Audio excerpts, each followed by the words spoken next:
श्रीमद् भगवद गीता के चतुर्थ अध्याय के 20वें श्लोक का विचार प्रारंभ हुआ था। 18वें श्लोक के पूर्वार्ध में कहा गया,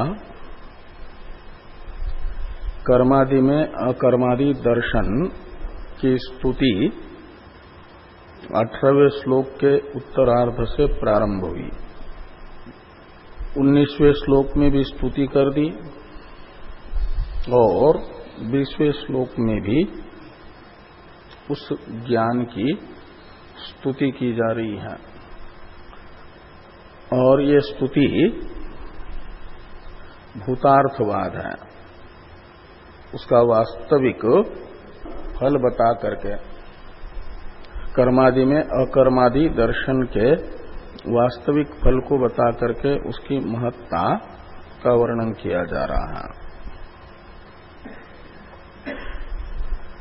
तो इसके लिए दो प्रकार के ज्ञानियों की चर्चा की जा रही है, प्रवृत्त ज्ञानी, निवृत्त ज्ञानी।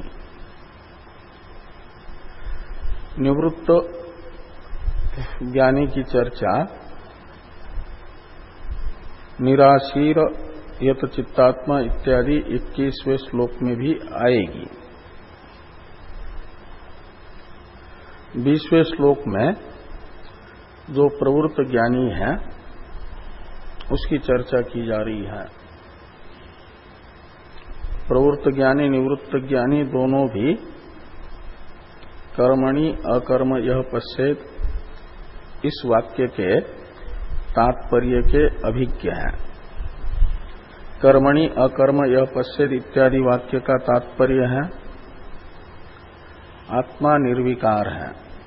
कार्यकरण संघात की सक्रिय अवस्था में भी और तूष्णीम भाव अवस्था में भी आत्मा निर्विकार ही है।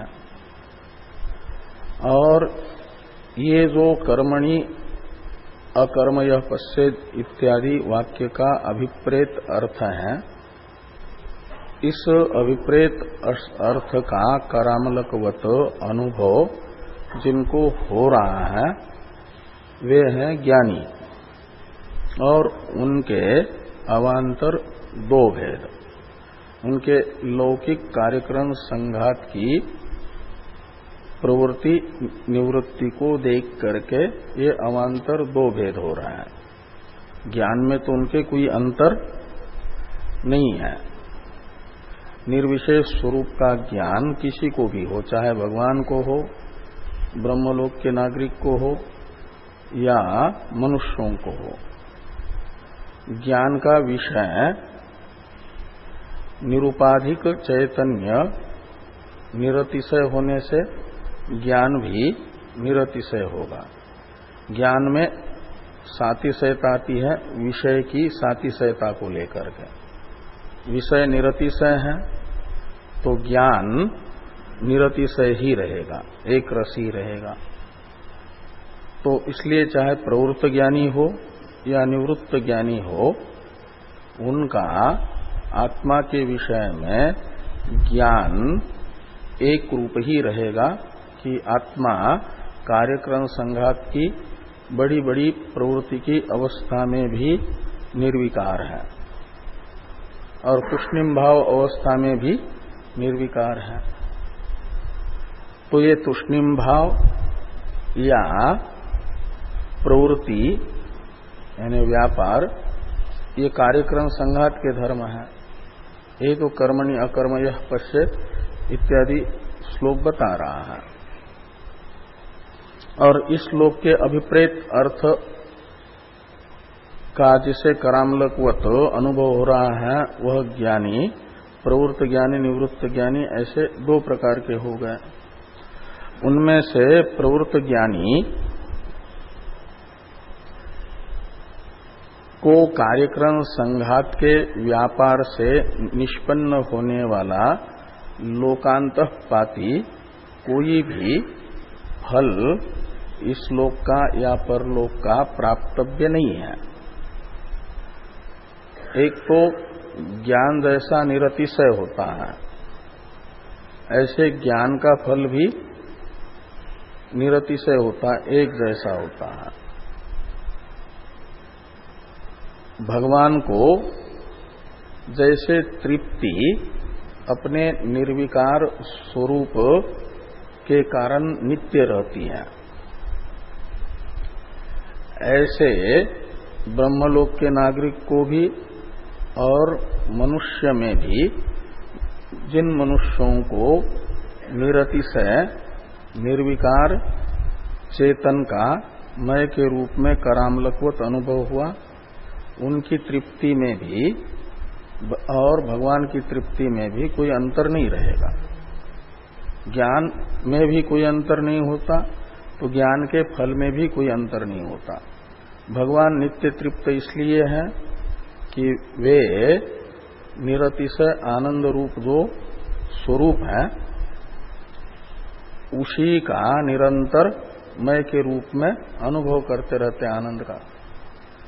ऐसे ज्ञानी भी मय के रूप में निरंतर निरतिशय आनंद का अनुभव करता है।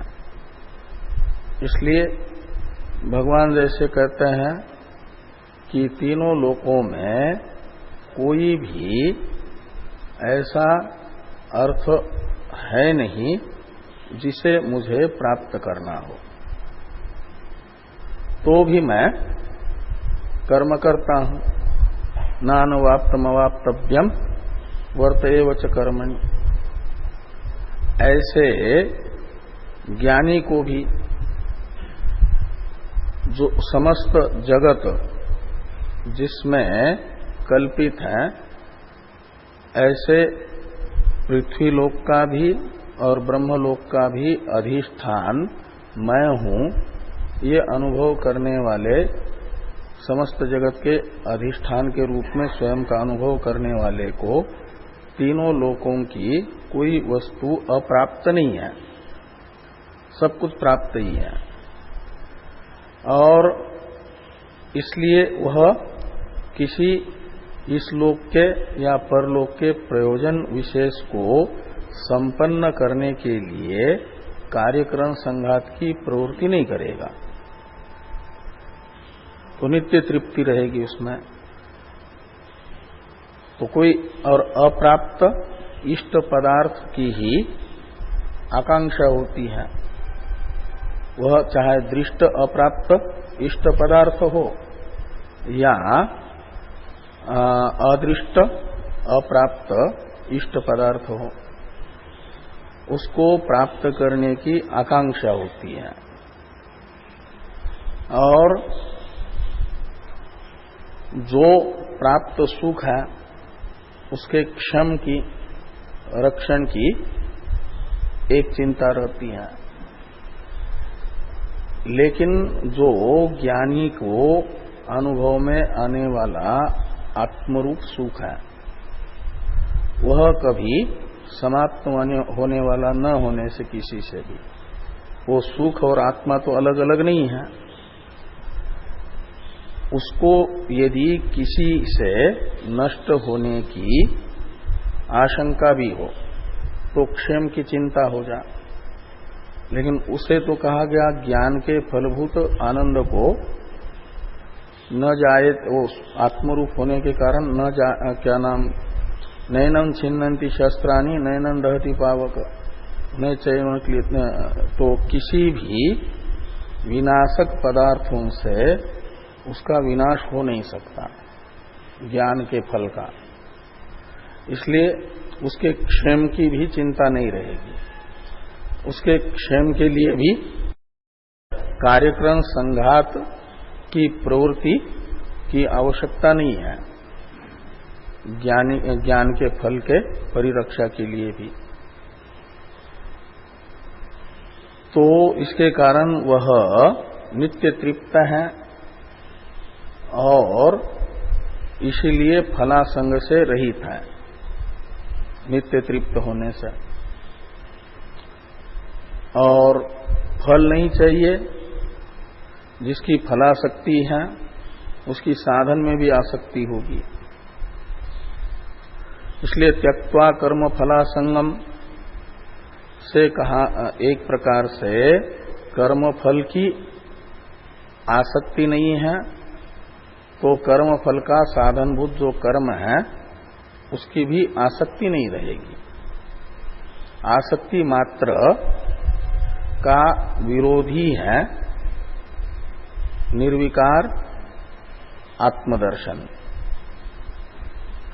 वह आसक्ति होगी तो होगा ही नहीं। निर्विकार आत्मदर्शन आसक्तिवान पुरुष को होता ही नहीं है। इसलिए वो तो ज्ञान होते ही आसक्तियों का जो सूक्ष्म स्वरूप है, सूक्ष्मतम राग द्वेष, वो भी चले जाते हैं, जिन्हें रसोपेस्य परम दृष्ट्वा निवर्तते से पूर्व में कहा गया है। इसलिए निर्विकार आत्मदर्शन से छूट गया है रस शब्दित आसक्ति का सूक्ष्मतम स्वरूप भी। इसलिए कर्म तथा कर्मफल तथा कर्मफल का साधनभूत जो कर्म तद विषय को आसक्ति से जो रहित है। क्यों? नित्य तृप्त होने से। और इसीलिए निराश्रय भी है, नित्य तृप्त होने से ही। आश्रय शब्द का अर्थ है दृष्ट फल और अदृष्ट इष्ट फल का साधन। दृष्ट इष्ट फल का साधन और अदृष्ट इष्ट फल के साधन की अपेक्षा उसे रहेगी जो इष्ट फल को प्राप्त करना चाहता है। लेकिन ये तो नित्य तृप्त होने के कारण इसे किसी भी दृष्ट इष्ट फल की या अदृष्ट इष्ट फल की अपेक्षा नहीं है। इसीलिए उन फल का साधक जो आश्रय शब्दित साधन है, उस साधन की भी उसे आवश्यकता नहीं है। इस दृष्टि से निराश्रय कहा, यानी इष्ट फल का साधन रूप जो आश्रय है उससे भी निरपेक्ष है। नित्य तृप्त ने बताया विषय निरपेक्षता को। लौकिक जो दृष्ट अदृष्ट विषय, उनकी अपेक्षा नहीं है, उसकी आकांक्षा नहीं है। उनकी आकांक्षा जिसमें रहती है दृष्ट विषय या अदृष्ट विषय की, वह अतृप्त रहता है। अतृप्ति का स्वरूप ही है आकांक्षा, फलाकांक्षा। विषयाकांक्षा यही अतृप्ति है। और नित्य तृप्त है का अर्थ है विषय आकांक्षा से रहित है, तृप्त है। जिसके चित्त में विषयाकांक्षा होगी वह नित्य तृप्त नहीं होता। ये नित्य तृप्त है से ही बताया गया एक प्रकार से लौकिक विषय आकांक्षा से रहित है। इसलिए उसे जब लौकिक विषय ही नहीं चाहिए तो लौकिक विषय की प्राप्ति का जो साधन है उस साधन की भी अपेक्षा नहीं है। निराश्रय शब्द से साधन अपेक्षा रहित ये कहा। वो फलापेक्षा रहित भी है, साधन अपेक्षा रहित भी है। ऐसा व्यक्ति जो प्रवृत्त ज्ञानी है उसे तो कोई प्रयोजन कर्म से होने वाला अपेक्षित न होने से कर्म करने की स्वयं के लिए व्यक्तिगत प्रयोजन के संपादन के लिए कोई आवश्यकता नहीं है। तो भी कहते हैं कर्मणि अभिप्रवृत्तोपि, तो लोक संग्रहादि के कारण कर्म में प्रवृत्त होने पर भी स किंचित नैव करोति, उसके कार्यक्रम संघात के द्वारा बड़े बड़े व्यापार होते हुए भले ही दिख रहा है। ऐसे भगवान से चातुर्वर्ण्य का सर्जन रूप कार्य उनके माइक औपाधिक स्वरूप से होता हुआ दिख रहा है। लेकिन भगवान कहते तस्य कर्तारम अपिमाम विद्या कर्तारम अद्यम। तो ऐसे ज्ञानियों के कार्यक्रम संघात के द्वारा अज्ञानी के दृष्टि में प्रवृत्ति कर्म होता हुआ दिखने पर भी उसके दृष्टि में वह निर्विकार चिद्रूप ही अपने आप को अनुभव कर रहा है, इसलिए अकर्ता ही है। उन कार्यक्रम संघात की प्रवृत्तियों का कर्ता नहीं है, अकर्ता है। इसलिए भगवान कह रहे कि स नैव किंचित करोति। जैसे अपने आप को भगवान ने तत्व दृष्टि से अकर्ता अव्यय प्रस्तुत किया, ऐसे भगवान की दृष्टि में ज्ञानी भी भगवान का ही स्वरूप है। ज्ञानी तो आत्मैव मतम के अनुसार। इसलिए ज्ञानी को तत्व दृष्टि से अपने जैसा ही प्रस्तुत कर रहा है कि कर्मणि अभिप्रवृत्तोपि से एक प्रकार से बताया तस्य कर्तारम अपि। तो ज्ञानी के कार्यक्रम संघात के द्वारा होने वाले कर्म का कर्ता लोक दृष्टि से ज्ञानी भले ही प्रतीत हो रहा है, लेकिन मुझे पूछो तो स नैव किंचित करोति भगवान कह रहे हैं। तो वह कुछ भी नहीं कर रहा है। जैसे चातुर्वर्ण का सर्जन करने पर भी मैं अकर्ता हूं, ऐसे ज्ञानी भी अकर्ता है। तो भाष्य है, तो ये कर्म में अकर्मादि की वास्तविक फल कीर्तन करके प्रशंसा कर दी, प्राशस्त्य बता दिया। तो भाष्य को देखिए, त्यक्त्वा कर्मसु अभिमानम फलासंगंच यथोक्तेन ज्ञानेन नित्य तृप्त। अच्छा, ये तो हो गया था, कहां से होना है? पूरा श्लोक हो गया? अच्छा, तो निराश्रय आश्रय रहित। अच्छा, एक ही पैरा हुआ था। त्यक्त्वा कर्मसु अभिमानम फलासंगंच यथोक्तेन ज्ञानेन नित्य तृप्तो निराकांक्षो विशेषु इत्यर्थ, ये हो गया था। और निराश्रय ये होना है। तो ये जो कर्मादि में अकर्मादि दर्शन रूप ज्ञान है, इसी ये ज्ञान करता क्या है? तो फलासक्ति का जो सूक्ष्मतम स्वरूप है उसका भी निवर्तक बन जाता है, रस शब्दित। और जो कर्म में अभिमान है, मम अध्यास, उसका भी निवर्तक बन जाता है। मम अध्यास तो अहम अध्यास मूलक होता है और अहम अध्यास अविद्या मूलक है। तो कर्मादि में अकर्मादि दर्शन रूप जो ज्ञान, यथोक्त ज्ञान, निर्विकार आत्मदर्शन रूपी यथोक्त ज्ञान, वह अविद्या का निवर्तक होगा। अविद्या चली जाएगी तो अहम अध्यास चला जाएगा। अनात्मा कार्यक्रम संघात में अहम अध्यास नहीं रहेगा। अहम अध्यास नहीं रहेगा तो कार्यक्रम संघात के व्यापार में मम अध्यास नहीं होगा, और कार्यक्रम संघात के व्यापार में मम अध्यास का भी निवर्तक ज्ञान हो गया। और रसोपेश्य परम दृष्टवा निवर्तते के अनुसार कर्म फल की जो सूक्ष्मतम अवस्था है रस शब्दित, उसका भी निवर्तक हो गया। इसलिए कहते हैं यथोक्त ज्ञानेन। और इसी से वो नित्य तृप्त है का मतलब निराकांक्षा। अब उसके अंदर कोई आकांक्षा नहीं है। विषयसु निराकांक्ष इत्यर्थ, नित्य तृप्त का अर्थ हुआ। निर्विकार आत्मदर्शन विषय जो दृष्ट और अदृष्ट विषय हैं आहिक पारलौकिक, तद विषयक आकांक्षा से रहित कर देता है ज्ञानी को। यही नित्य तृप्ति है।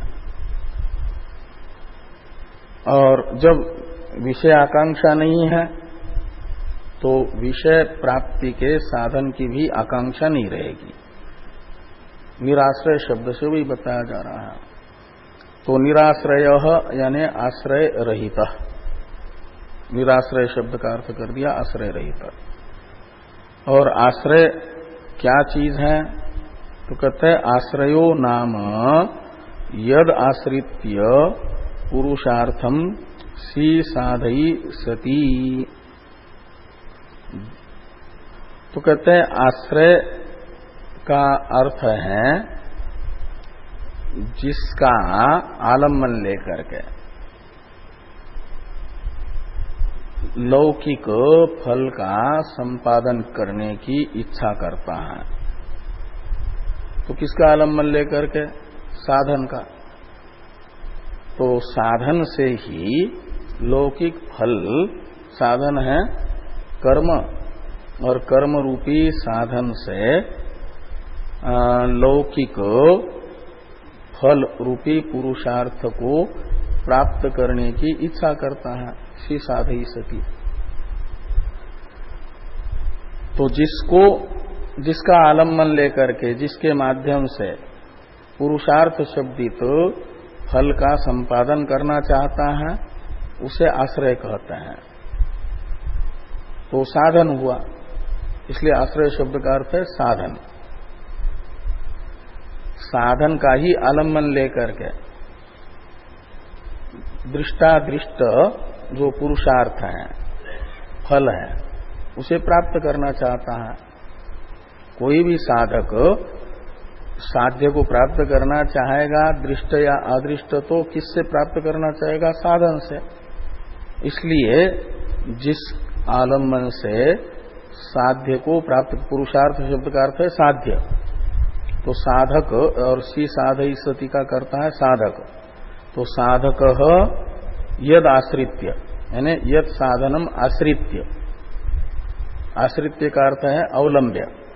तो जिस साधन का अवलंबन करके साधक साध्य को प्राप्त करना चाहता है, उस साधन को आश्रय कहा जाता है।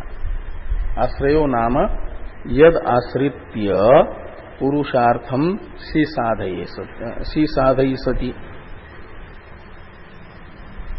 ये शब्दार्थ बताकर के आश्रय का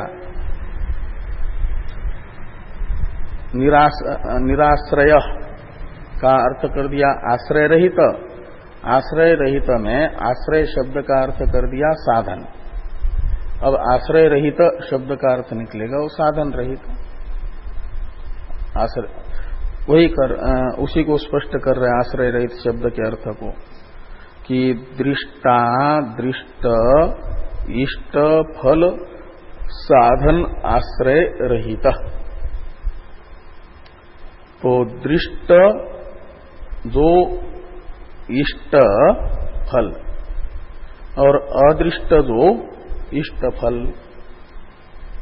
उसका जो साधन है, दृष्ट इष्ट साधन का फल और अदृष्ट इष्ट साधन का फल, वो लौकिक सुख कहलाता है। दृष्टादृष्ट इष्ट फल है लौकिक सुख, और उस लौकिक सुख का जो साधन है, अहिक सुख का साधन, पारलौकिक सुख का साधन, यही आश्रय है।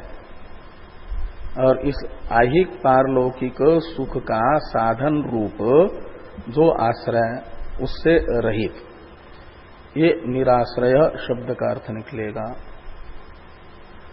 उनसे रहित है का मतलब उनकी अपेक्षा से रहित है। क्यों अपेक्षा नहीं है?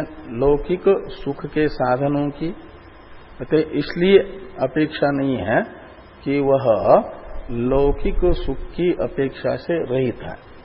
वो नित्य तृप्त नहीं बताया कि विषयों से, विषय अपेक्षा से रहित है, तो विषय प्रापक साधनों की भी अपेक्षा नहीं रहेगी। इसलिए साधन अपेक्षा रहित, आगे हैं विदुषा क्रियमानम कर्म परमार्थतः अकर्म एव। तो विद्वान के द्वारा किया जाने वाला कर्म वस्तुतः अकर्म ही है, अकर्म एव। विद्वान के कार्यक्रम संघात का व्यापार अकर्म ही है। ऐसा क्यों? तो कहते हैं इसलिए कि तस्य निष्क्रिय आत्मदर्शन संपन्नत्वात्। तस्य यानी विदुषः, विद्वान निष्क्रिय आत्मदर्शन से युक्त होने से, संपन्न यानी युक्त, तो संपन्नत्वात् यानी युक्तत्वात्।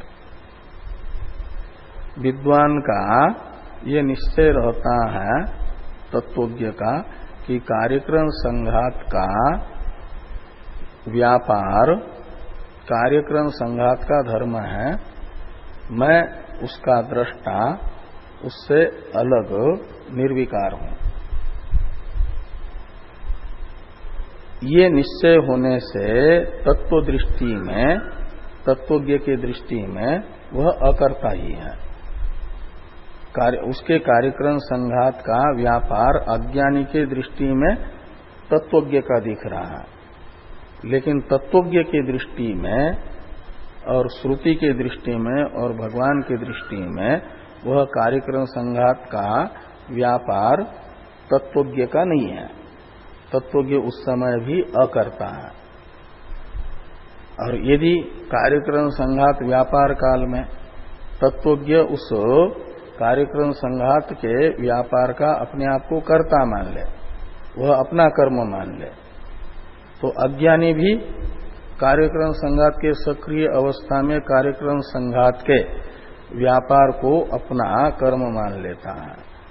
और ये भी अपना कर्म मान ले, तो ज्ञानी और अज्ञानी में क्या अंतर हुआ फिर? ज्ञानी और अज्ञानी के कार्यक्रम संघात की प्रवृत्ति में तो कोई अंतर नहीं, लेकिन मान्यता में अंतर रहेगा।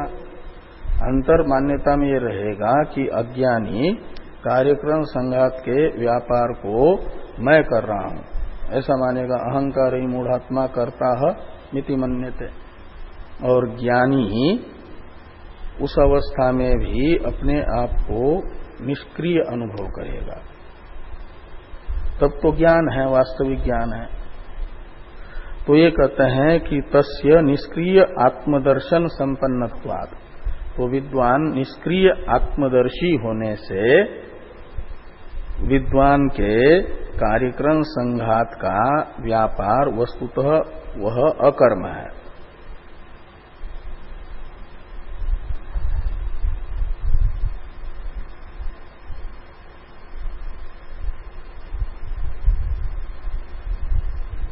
तो तेन एवं भूतेन प्रयोजनाभावात् ससाधनम कर्म परित्यक्तव्यम एव इति प्राप्ते। तो एवं भूतेन यानी निष्क्रिय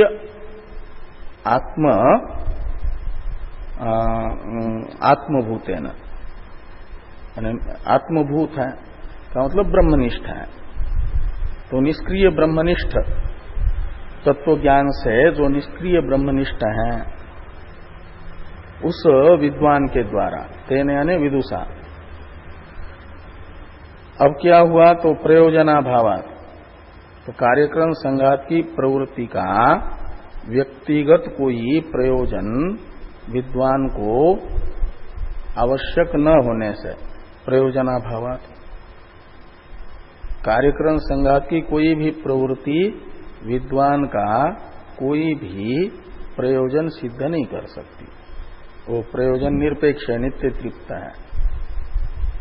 तो ऐसी अवस्था में फिर निष्प्रयोजन जो व्यापार है वह त्यक्तव्य ही प्राप्त हुआ।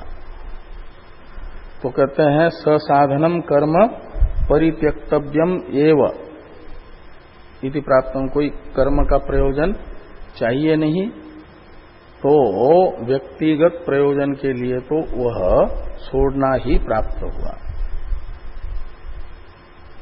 तो भी कहते हैं ततो निर्गम असंभवात, तो ततः यानी कर्मणः निर्गम असंभवात, तो कर्म से छुट्टी संभव नहीं है प्रवृत्त ज्ञानी को, क्योंकि शास्त्र कहता है कि न बुद्धि भेदम जनयेत अज्ञानम कर्म संगीनाम। तो शास्त्र उन्हें छुट्टी नहीं दे रहा है, अवकाश नहीं दे रहा है, तो इसलिए कहते हैं ततो निर्गम असंभवात।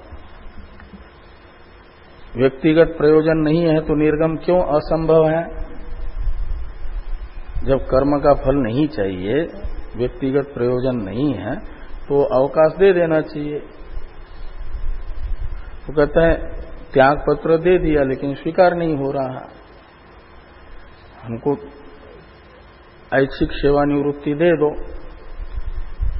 लेकिन भगवान भी को चलाना पड़ता है ना संसार, इसलिए कहते हैं लोक संग्रहार्थम। ऐसे कुछ लोगों को देखते हैं जो जिम्मेदारी संभाल सके।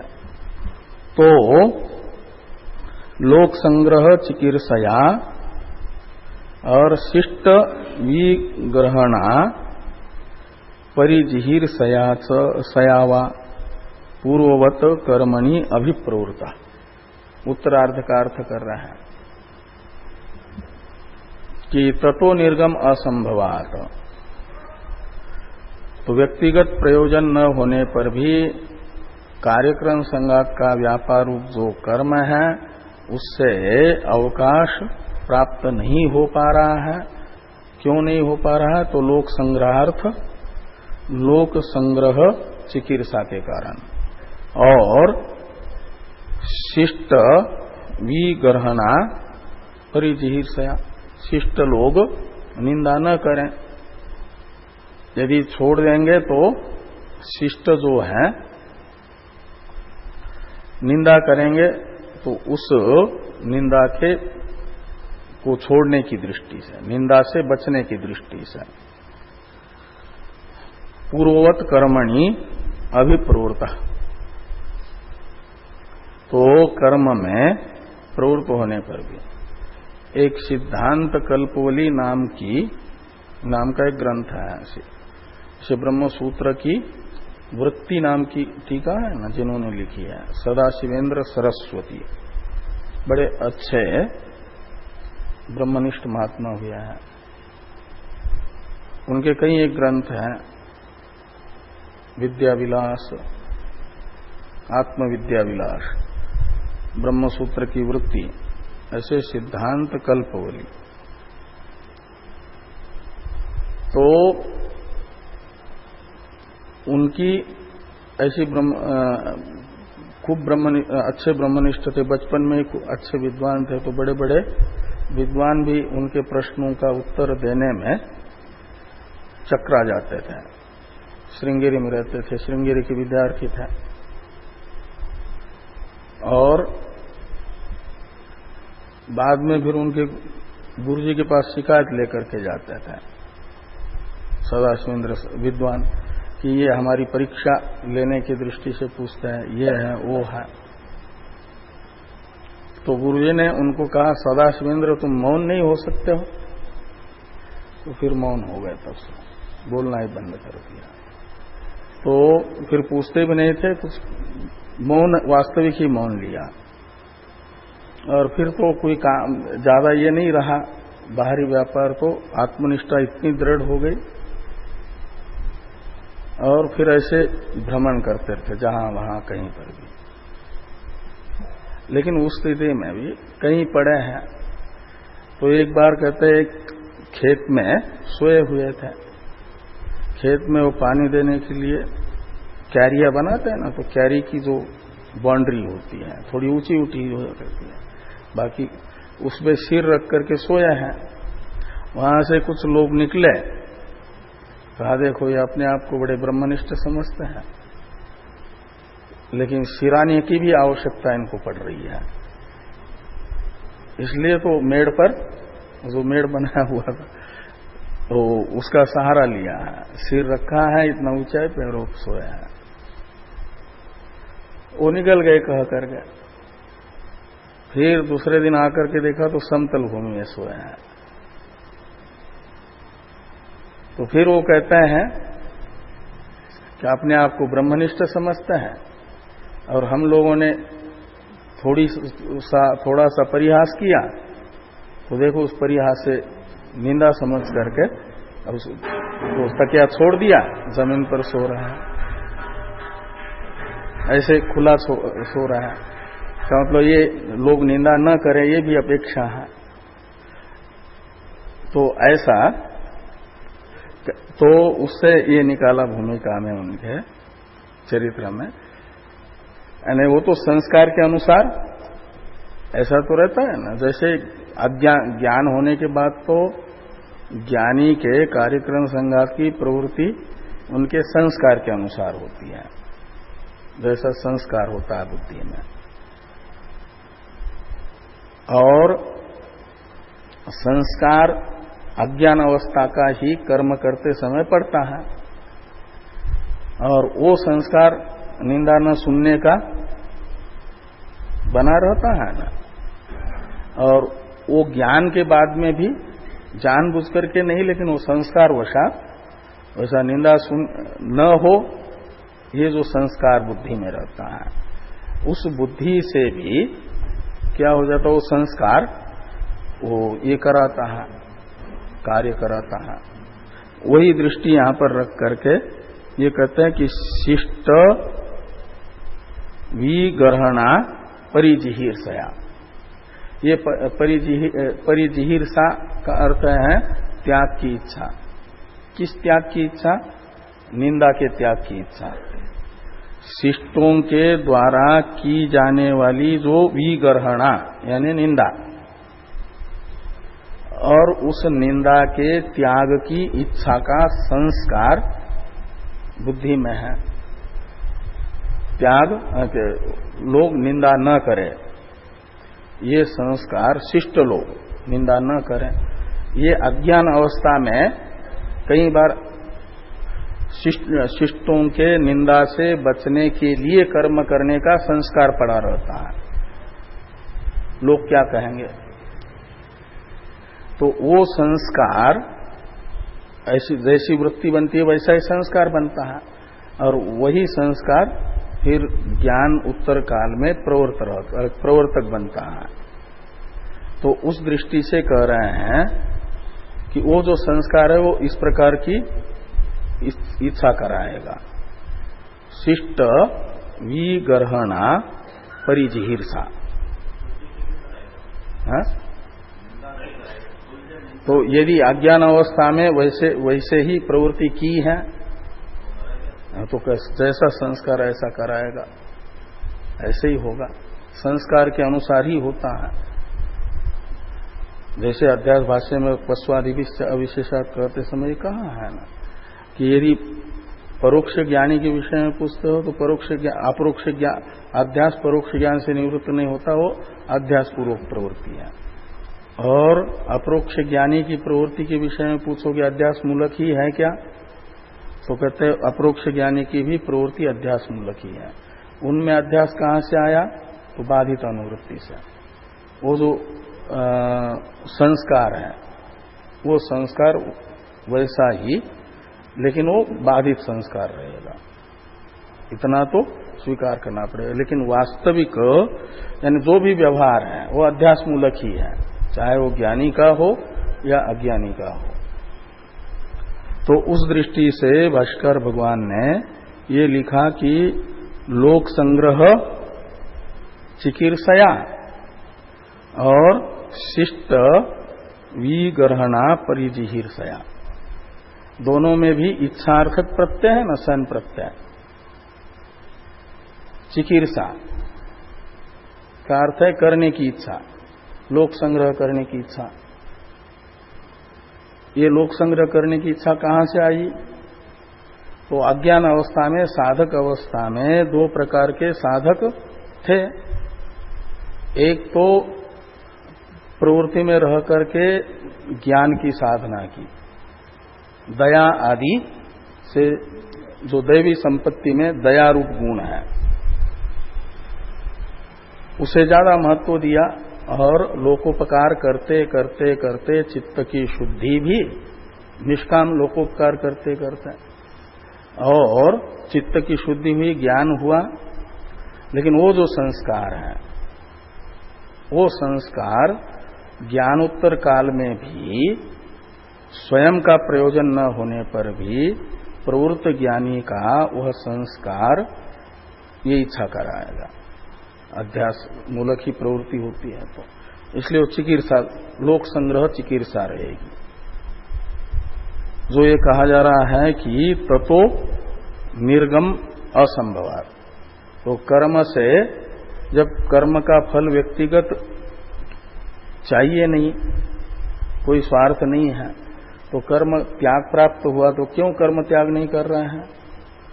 तो कहते वो संस्कार के अधीन वो होता है उनके, तो पहले के संस्कार ऐसे ही हैं।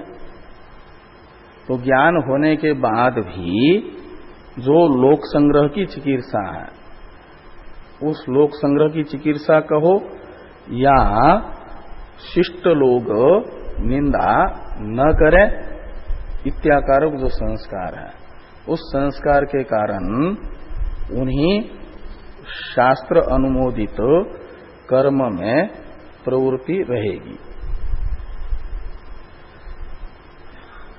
ये प्रवृत्त ज्ञानी इसी के कारण है। तो परिजिहीर्षया वा पूर्ववत कर्मणि अभिप्रवृत्त, तो पूर्ववत का अर्थ है जैसे अज्ञान अवस्था में कर्म में प्रवृत्त था, ऐसे ज्ञान होने के बाद भी वह कर्म में प्रवृत्त रहेगा। अज्ञान अवस्था का कर्म तो निष्काम भाव से यदि हो रहा था तो चित्त शुद्धि रूपी व्यक्तिगत प्रयोजन का संपादक था। लेकिन ज्ञान अवस्था में जो प्रवृत्ति हो रही है संस्कार से, शिष्ट विग्रहणा परिजिहीर्षा का संस्कार है और लोक संग्रह चिकित्सा का संस्कार है, और उस संस्कार वशात प्रवृत्ति हो रही है। तो इसलिए कहते हैं अभिप्रवृत्तो अपि निष्क्रिय आत्मदर्शन संपन्नत्वात् न एव किंचित करोति स। तो उस प्रवृत्ति ज्ञानी का जो व्यापार है, अपरोक्ष ज्ञानी का जो बाधित अनुवृत्ति से व्यापार हो रहा है, लोक संग्रहार्थ या शिष्ट विग्रहणा परिजिहीर्षा से, वह वस्तुतः अकर्म है, उनके किसी प्रयोजन विशेष का संपादक नहीं है, वो उनका अकर्ता ही अपने आप को अनुभव करेगा। तो ये निवृत्त ज्ञानी के प्रवृत्त ज्ञानी के कार्यक्रम संघात का जो ज्ञानोत्तर कालीन व्यापार रूप कर्म है, उसका अलेप क्रियमान कर्म हुआ ना, ये उत्तरकालीन ज्ञानोत्तरकालीन कर्म का अलेप ब्रह्म सूत्र बताता है, वो अलेप बता रहे हैं। उत्तर पूर्वाघयो अश्लेष विनाशो, तो अश्लेष ऐसे जैसे आघ का है, ऐसे ब्रह्मसूत्र में दूसरा सूत्र आता है, सुकृत भी जो पूर्व सुकृत है वो नष्ट होता है, और उत्तर सुकृत का भी अश्लेष होता है। चाहे वो शास्त्रीय प्रवृत्ति हो या अशास्त्रीय प्रवृत्ति हो, दोनों का भी ज्ञानोत्तरकालीन अलेप रहता है। उस अलेप का वर्णन ये ज्ञान का ज्ञान सामर्थ्य से हुआ अलेप। तो ये बता करके ज्ञान की महत्ता बताई कर्म में अकर्म दर्शन प्रशस्त है। क्यों कि ज्ञानोत्तरकालीन किसी भी व्यापार को कार्यक्रम संघात के वो तत्वज्ञ के साथ लिपायमान नहीं होने देता। संचित को तो नष्ट कर दिया ज्ञान समकाल में, क्षीयन्ते चास्य कर्माणि, और ज्ञानोत्तरकालीन जो कर्म है उनका अश्लेष, जैसे उपकोशल विद्या में कहा गया यथा पुष्कर पलासम आप न श्लिष्यन्ते एवं विधि पापम कर्म न श्लिष्यते। वो एवं विधि यानी निष्क्रिय आत्मदर्शन जिसको हो रहा है उनके साथ पाप का लेप नहीं होता। पाप का अर्थ है सभी व्यापार मात्र जो संसार का प्रापक हो वो सब पाप है। पुण्य कर्म भी तत्वज्ञ के दृष्टि में पाप ही है शरीर का आरंभक बनने से।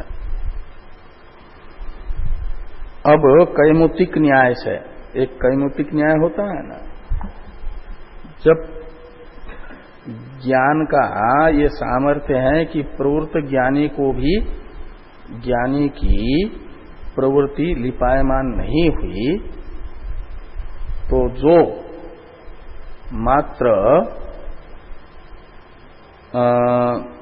निवृत्त ज्ञानी है और शरीर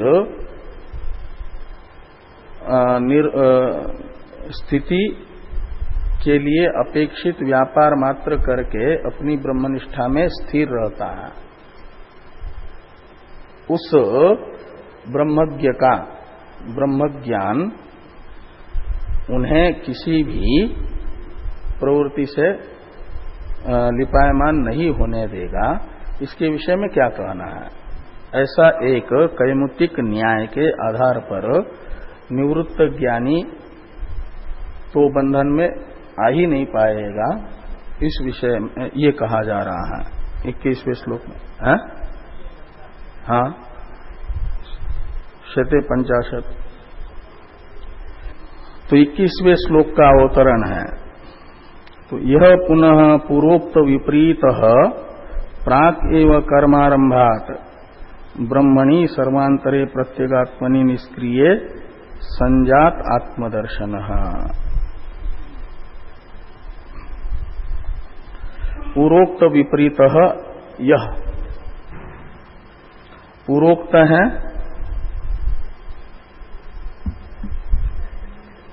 कर्म आरंभ करने से पहले ज्ञान नहीं हुआ था।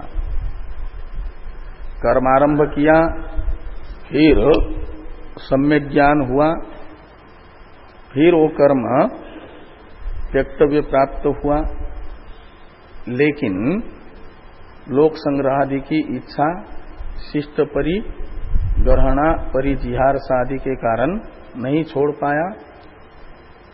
ऐसा व्यक्ति प्रवृत्त ज्ञानी वो है पूर्वोक्त शब्द से ग्राह्य और पूर्वोक्त से विपरीत है। कर्म आरंभ करने से पहले ही जो कर्म रूपी साधना करनी थी वो पूर्व जन्म में ही जिसकी संपन्न हो चुकी है, इस जन्म में शुरू से ही विरक्त रहा, शुकादि के तरह। निवृत्त ज्ञानी है सुखदेव जैसा, जन्मत ही जिनको प्रवृत्ति में पढ़ने की आवश्यकता ही नहीं रही, तो वे पूर्वोक्त विपरीत हैं। व्यास जी आदि हैं प्रवृत्त ज्ञानी और सुखदेव जी है निवृत्त ज्ञानी। तो यह पूर्वोक्त विपरीत प्राक एव कर्मारंभात ब्रह्मणि सर्वांतरे प्रत्यगात्मनि निष्क्रिय संजात आत्मदर्शन। तो ब्रह्म के विशेषण है कर्मारंभात प्राक एव, यानी कर्म प्रवृत्ति में पड़ने से पहले ही जिन्हें ब्रह्म विषयक ब्रह्म का आत्म रूप से सम्यक दर्शन हुआ। ब्रह्मणि संजात आत्मदर्शन, ऐसा अन्वय करिए। तो ब्रह्म का आत्मा के रूप में अनुभव हो गया कर्म आरंभ करने से पहले ही, पूर्व जन्म की साधना से। वामदेव जी को तो गर्भ में ही हुआ, सुखदेव जी को तो संसार की अनित्यता आदि का पहले से ही संस्कार था, इसलिए 12 वर्ष तक तो गर्भ से बाहर ही नहीं आए। और जब आए तो वैराग्य इतना दृढ़ था कि जन्म लेते ही जंगल में निकल गए, और वहां भी उनका बोध तो ठीक ठीक था ही, लेकिन और दृढ़ करने के लिए बाद में सुखदेव जी व्यास जी के पास भी आते हैं और वहां भी जाते हैं, क्या नाम, जनक जी के पास भी, वो अलग बात। लेकिन वे हैं निवृत्त ज्ञानी, विवेक पूर्ण वैराग्य है उनका। तो ऐसा कर्मारंभात प्राक एव ब्रह्मणि संजात आत्मदर्शन है, ब्रह्म विषयक आत्मदर्शन जिनको हो गया है। कैसा ब्रह्म है? तो ब्रह्म के विशेषण है सर्वांतरे प्रत्यगात्मनि निष्क्रिय। ये 3 विशेषण है ब्रह्म के। वो सर्वांतर है, ये सत आत्मा सर्वांतर, बृहदारण्यक श्रुति कहती है ना, ये सर्वांतर जो ब्रह्म है वह तुम्हारी आत्मा है। तो सर्वांतर सबके अभ्यंतर, 5 कोशों के अभ्यंतर है, जो सबका अधिष्ठान होने से, और प्रत्येगात्मा है और निष्क्रिय है। कार्यक्रम संघात का कोई भी व्यापार उसे स्पर्श नहीं करता, क्रिया के संस्पर्श से रहित ब्रह्म में, ब्रह्म विषयक आत्मबोध जिनको हो गया है कर्मारंभ करने से पहले ही, वो है पूर्वोक्त विपरीत, ऐसा जो है।